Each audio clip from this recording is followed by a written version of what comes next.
Vamos a conversar con Ricardo Cuenca, ex ministro de Educación. Son dos frentes complicados, uno desde una rama del poder del Estado y otro, por supuesto, hay que decirlo, ¿no?, los intereses que también se mueven desde el legislativo. ¿Cómo está, Ricardo? Gracias por estar con nosotros. Buenas noches. Muy buenas noches, Enrique. Muchas gracias. Un gusto saludarlo. ¿Qué tanto habría que preocuparse igualmente? ¿Qué tanto habría que preocuparse por lo que está ocurriendo en el Congreso frente a la educación universitaria y la SUNEDU? A ver, la reforma universitaria, la SUNEDU y todo lo que implica avanzar hacia la reforma siempre ha estado sometida a un asedio desde el año 2014 en que se promulga la ley universitaria.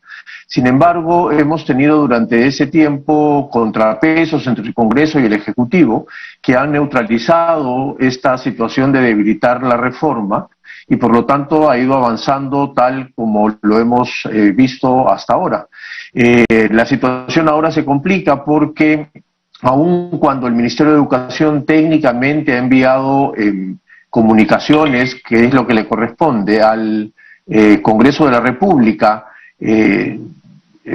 manifestando su desconcierto por lo menos y su posición en contra de estas iniciativas legislativas, el Ejecutivo en pleno no ha tenido un pronunciamiento claro. Es más, el presidente Castillo ha promulgado la ley de ampliación del bachillerato, que es parte de este paquete que se está organizando en el proceso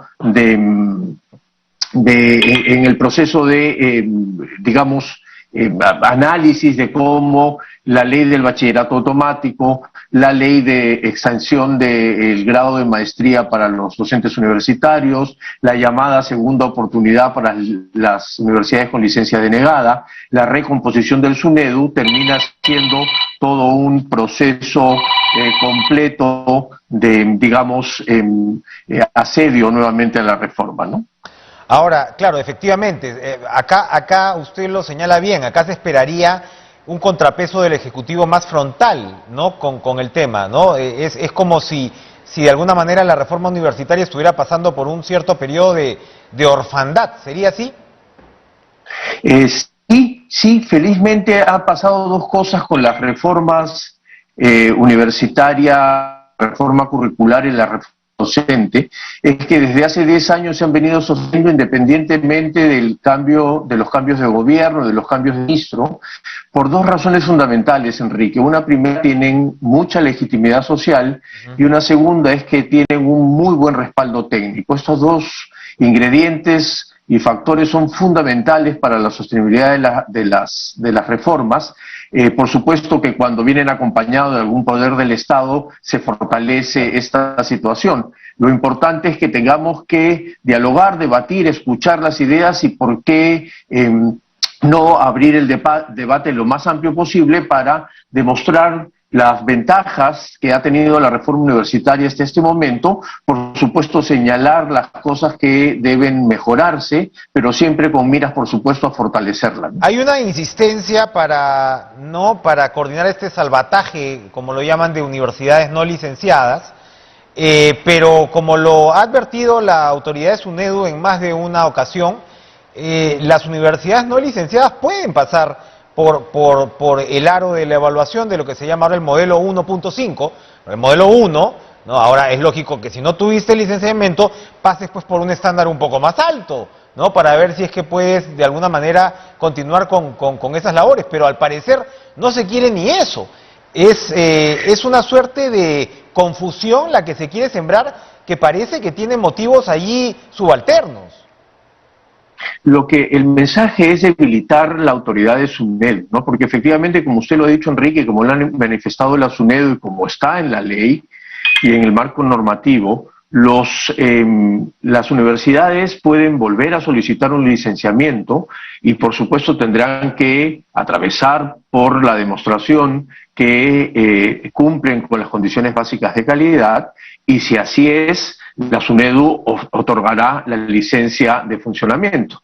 Lo cierto es que pensar que tienen una segunda oportunidad, en el fondo, en el discurso, está claro que no están respetando la primera decisión tomada por SUNEDU, y eso empieza a debilitar la imagen. Por lo tanto, hay que leer como insistía, estos 4 elementos, por lo menos que han aparecido hasta el momento, de una manera conjunta.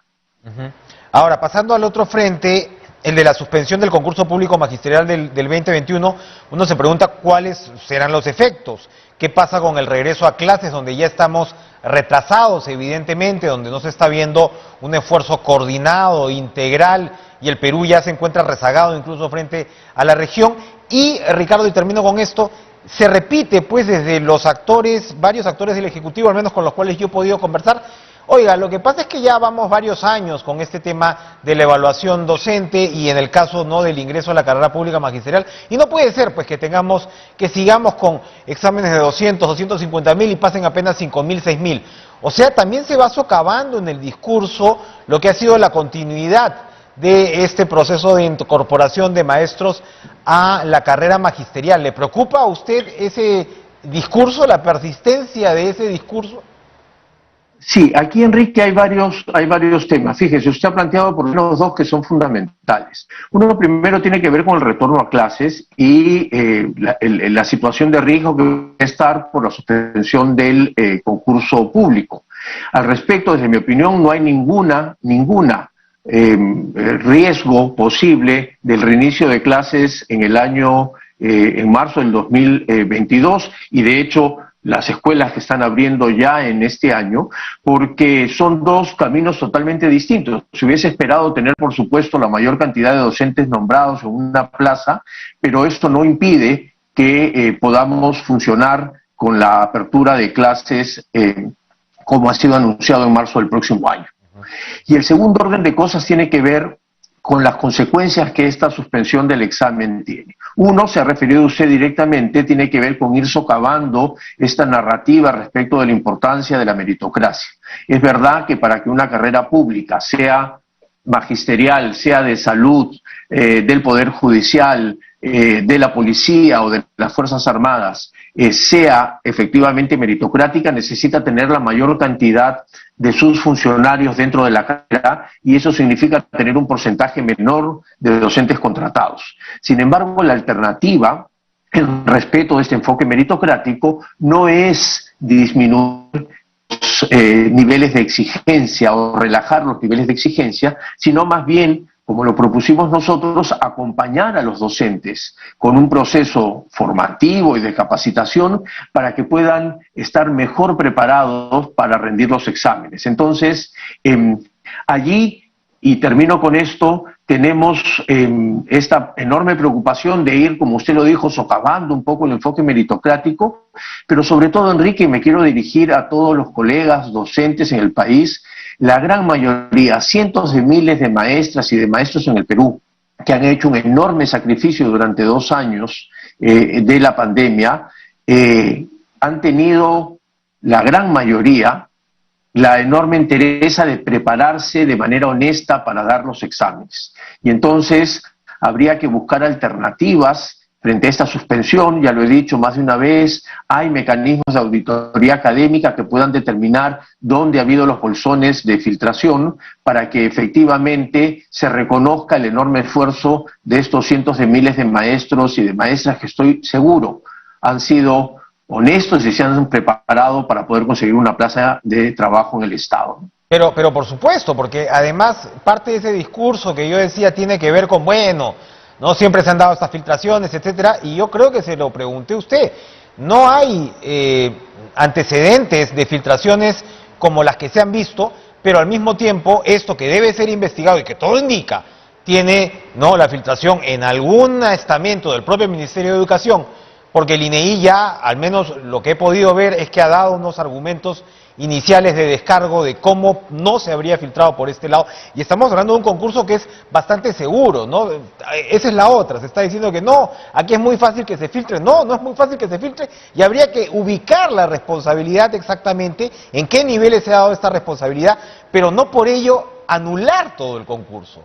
Al parecer son bolsones claramente identificados, ¿no? Exacto, y por eso hay 2 caminos, ¿no es cierto? Un camino que es el de la auditoría académica, es tratar de identificar técnicamente dónde ha habido estos problemas de filtración, dónde hubo estos problemas de filtración, pero de otro lado hacer el trabajo que está haciendo la Fiscalía, que es un trabajo absolutamente necesario e importante para determinar efectivamente dónde hubo las vulnerabilidades dentro del proceso.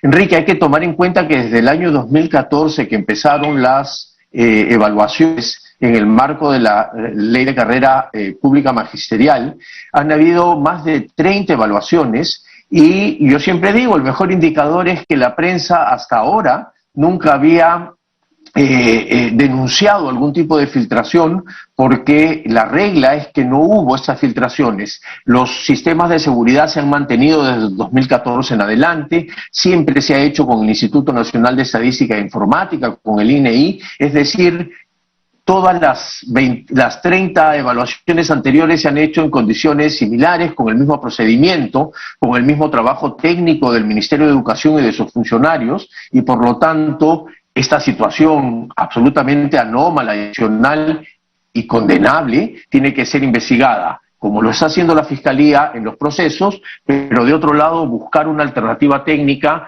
para no traicionar ese enfoque meritocrático que es la salida que tenemos para, sobre todo, mejorar el desarrollo de la profesión docente y, como consecuencia de ello, el aprendizaje de los estudiantes y de las estudiantes. Y el ministro de Educación, el ministro Gallardo, va a ser interpelado por todas estas razones en el Congreso y claro, lo lógico es que efectivamente lleve pues una explicación lo suficientemente lógica. Recordemos que fue el propio ministro el que había criticado, ¿no?, el proceso del concurso de nombramiento. Ahora, Ricardo, estamos hablando, según la información que se me alcanzó, estabas en un promedio de 200.000 docentes que daban este examen y ahora me parece que se ha llegado al 250.000, estamos hablando de 250.000.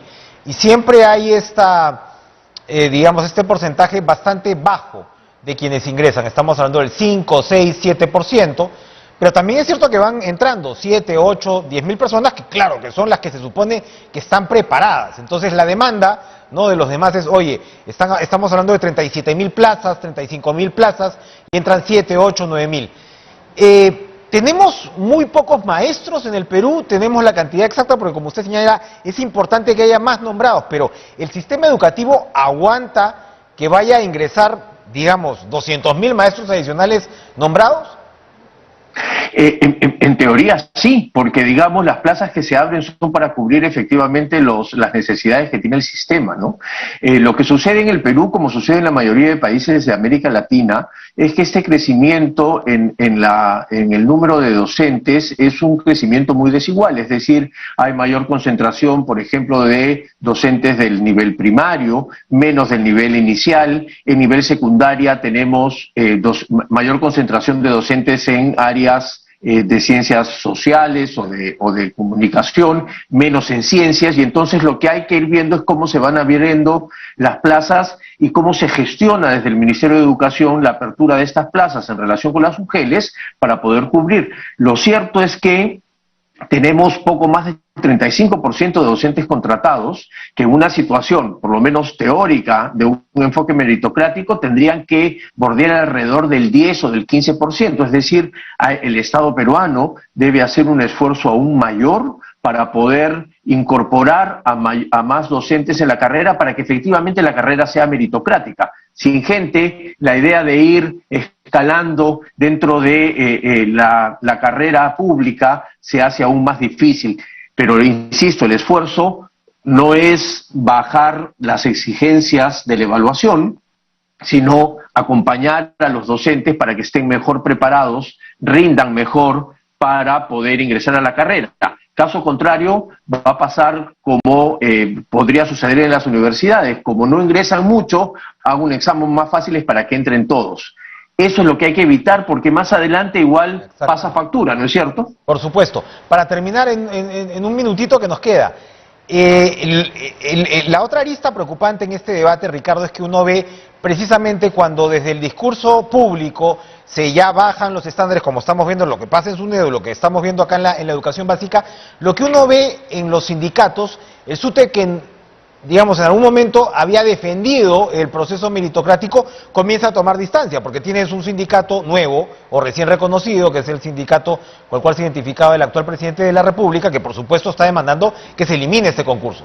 Y ahora lo que he estado viendo es que el SUTE también está demandando la eliminación del proceso meritocrático, lo cual complica todavía más el debate, ¿verdad? O sea, cuando ves que en el actor público no se está defendiendo como se debería, pues bueno, ya la demanda del magisterio, o sobre todo pues del que no ha entrado por el aro, se hace más viable probablemente por parte de los sindicatos, ¿no? Es también, tiene un componente político esto claramente.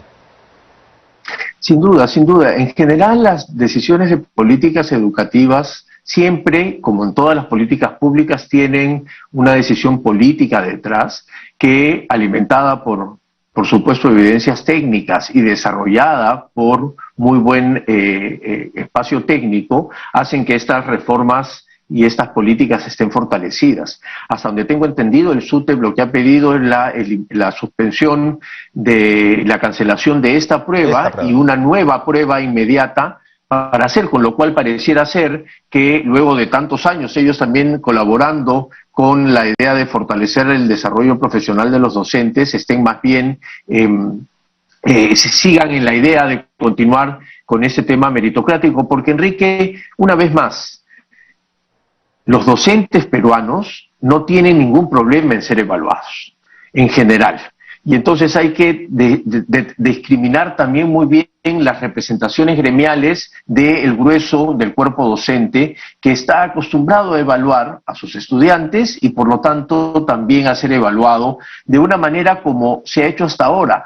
Año a año se presentan voluntariamente muchos docentes a la evaluación porque confían en ella y porque ven en la carrera pública magisterial una opción de desarrollo de su propia profesión. Así que a ponerle toda la seriedad al asunto y también una energía positiva en términos de fortalecer las reformas, que es lo que necesitamos en el país. Que así sea. Gracias, Ricardo Cuenca, por acompañarnos esta noche. Gracias a ustedes por comenzar la semana